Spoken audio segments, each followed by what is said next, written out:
Hello, welcome to forex. Good morning everyone, how are you? আমি এখন ফরেক্স gold মার্কেটের একটা আপডেট দিচ্ছি।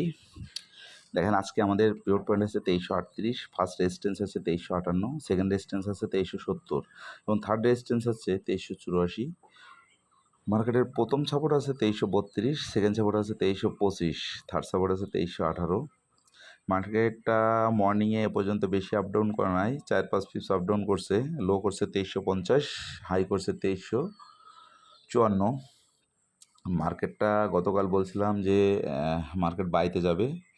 আমাদের গতকালকে টিপিও আমাদের হিট করছে মার্কেট। আজকেও মার্কেটটা বাইতে যাওয়ার সম্ভাবনা আছে। সেক্ষেত্রে আপনারা বাই এন্ট্রি নেবেন 2355, প্রথম টিভি দেবেন 2357, সেকেন্ড টিভি দেবেন 2362, থার্ড টিভি দেবেন 2368, ফোর্থ টিভি দেবেন 2375, এসএল ব্যবহার করবেন 2335।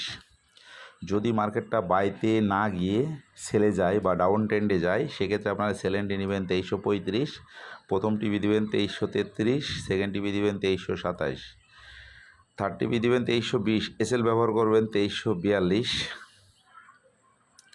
দেখেন, আমি কিন্তু সবসময় একটা কথা বলি, যেটা হলো অবশ্যই মানি ম্যানেজমেন্ট ফলো করতে হবে। মানি ম্যানেজমেন্ট ছাড়া এখান থেকে কেউ কোনো দিন প্রফিট করতে পারে নাই। আজকে করবেন, কালকে করবেন, পরের দিন কিন্তু আপনার ব্যালেন্স জিরো হয়ে যাবে।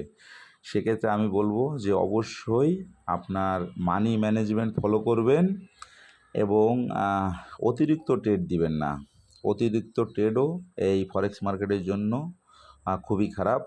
এই জন্য অতিরিক্ত ট্রেড দেবেন না, মানি ম্যানেজমেন্ট ফলো করবেন এবং আপনার দিনের যে একটা টার্গেট থাকে, টার্গেটটা ফিল আপ হয়ে গেলে আপনি ট্রেডগুলো ক্লোজ করে দিবেন। অবশ্যই যদি আপনি এই সাইকোলজি সেট করতে পারেন, এখান থেকে ভালো কিছু পাবেন। Thanks all.